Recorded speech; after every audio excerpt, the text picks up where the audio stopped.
आखिर क्या हुआ जो अचानक से कल रात अयोध्या में आ गिरा भगवान श्री कृष्ण का सुदर्शन चक्र। जी हाँ दोस्तों, यह घटना कल रात अयोध्या में घटित हुई है, जिसे देखने के बाद ऐसा लगता है कि मानो देवताओं की सीधी कृपा अयोध्या पर ही पड़ रही है।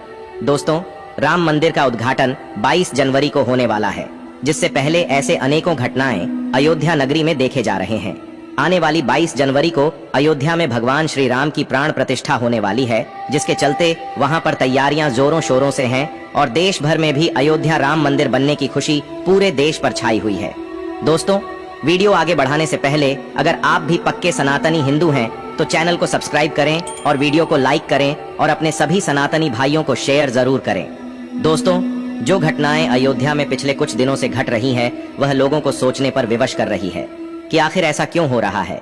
जिसमें सर्वप्रथम गिद्धों के झुंड की वीडियो सोशल मीडिया पर वायरल हुई और गिद्धों के झुंड को अयोध्या में देखा गया, उसके बाद भालू के झुंड को अयोध्या में देखा गया। ऐसे ही बहुत सी घटनाएं अयोध्या में घट रही हैं, लेकिन अब जो घटना वहां घटी है उसे देखने के बाद ऐसा महसूस होने लगा है जैसे कि भगवान श्री राम साक्षात अयोध्या नगरी में आ रहे हैं। उससे पहले उनके सभी अस्त्र शस्त्र, उनके जितने भी बड़े बड़े भक्त हैं, वह अयोध्या में प्रकट हो रहे हैं। दोस्तों, कल रात सुदर्शन चक्र जब अयोध्या में आकर गिरा तो पल भर के लिए तो ऐसा लगा जानो पूरी धरती ही कांप उठी है। चारों तरफ प्रकाश ही प्रकाश था और एक बड़ा विस्फोट अयोध्या में हुआ, जिसे देखकर सभी लोग हैरान हो गए। सभी के मन में यह शंका थी कि आखिर यह हुआ क्या। लेकिन जब उसे गौर से देखा गया, उसके पास जाकर देखा गया तो पता लगा कि वह सुदर्शन चक्र है और सुदर्शन चक्र को देखकर लोग उसके सामने नतमस्तक हो गए और भगवान श्री कृष्ण और भगवान श्री राम की कथा गाने लगे। दोस्तों, सुदर्शन चक्र का हिंदू धर्म में बहुत ही महत्व है, परंतु जिस टाइम इसको वहां देखा गया उसके बाद नासा के वैज्ञानिक तक वहां पहुंच गए और वैज्ञानिक भी इस बात से हैरान है कि आखिर ऐसा संभव कैसे हो सकता है। परंतु दोस्तों, यह प्रकृति कुछ अपने नियम और कायदे कानून भी लेकर चलती है, जिसे विज्ञान की ताकत भी रोक नहीं सकती। जिस समय यह सुदर्शन चक्र वहां गिरा, उसके बाद भारी मात्रा में पब्लिक वहां इकट्ठी हुई और सभी रिपोर्टर, टीवी चैनल और सभी सोशल मीडिया वहां एकत्रित हो गया कि आखिर ऐसा संभव कैसे हो सकता है। परंतु उस नजारे को देखने के बाद सबको भगवान श्री राम पर एक विश्वास हो गया कि श्री राम वाक्य में ही अयोध्या में आ चुके हैं। बस जो समय गुजर रहा है वह 22 जनवरी के लिए गुजर रहा है, क्योंकि 22 जनवरी को भगवान श्री राम की प्राण प्रतिष्ठा होगी और चारों तरफ बहुत ही अच्छा माहौल होगा। दोस्तों, सुदर्शन चक्र के बारे में तो आप जानते ही होंगे। वह चक्र जो भगवान श्री कृष्ण ने धारण किया था। सुदर्शन चक्र की मदद से भगवान श्री कृष्ण ने अनेक असुरों का वध किया था। इस चक्र को विष्णु ने गढ़वाल के श्रीनगर स्थित कमलेश्वर शिवालय से तपस्या करके प्राप्त किया था। सुदर्शन चक्र एक ऐसा अस्त्र है जो अपने लक्ष्य तक पहुंचकर वापस आ जाता है। दोस्तों, सुदर्शन चक्र भगवान विष्णु के पास एक अमोघ अस्त्र था, जो उनके कृष्ण अवतार के अंदर भी उनके साथ था। कहा जाता है कि सुदर्शन चक्र की मदद से कृष्ण ने अनेक असुरों का वध कर दिया था।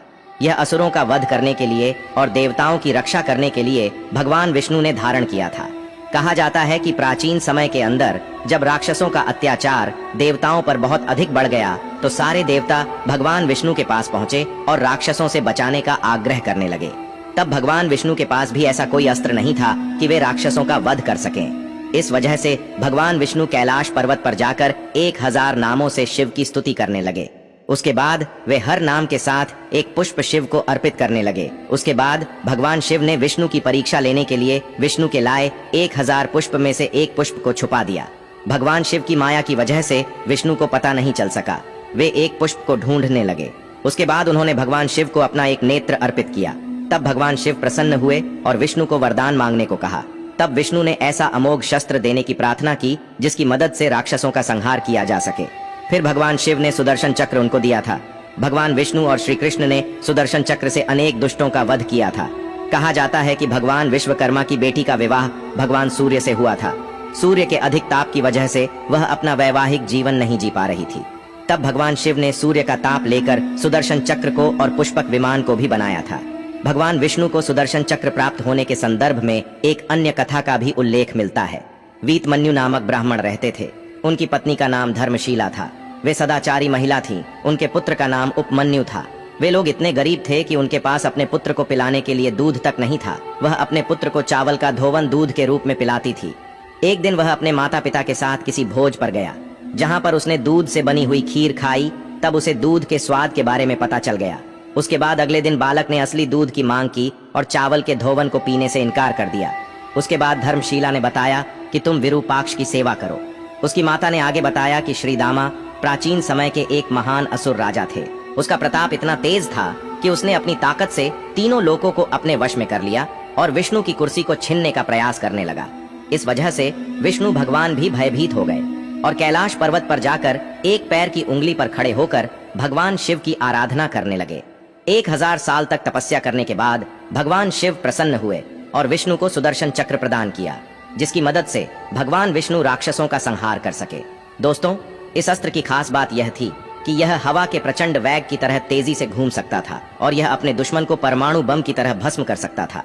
यह चांदी की शिलाओं से निर्मित है। इसके चारों ओर त्रिशूल लगे हुए हैं। इसमें अत्यंत विषैले विष होते हैं। इस अस्त्र को बनाने की विधि को गुप्त रखा गया है ताकि कोई इस विधि से ऐसा अस्त्र नहीं बना सके। इस चक्र को फेंका नहीं जाता है, बल्कि इच्छा शक्ति से इसको दुश्मन के खिलाफ इस्तेमाल किया जाता है। एक बार यह उंगली से निकलने के बाद यह दुश्मन का नाश करके ही वापस आता है। सुदर्शन चक्र के अंदर 108 दांत होते हैं। यह 8 किलोमीटर की यात्रा करने में सक्षम होता है। यह दुश्मन का तब तक पीछा करता है जब तक कि वह आत्मसमर्पण नहीं कर देता। आत्मसमर्पण करने के बाद भगवान विष्णु खुद उसे बचाने आते हैं।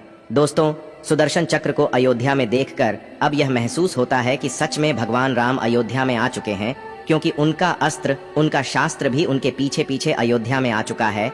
तो आने वाली 22 जनवरी को आप भी अपने परिवार के साथ मिलकर इस राम दिवाली को मनाई।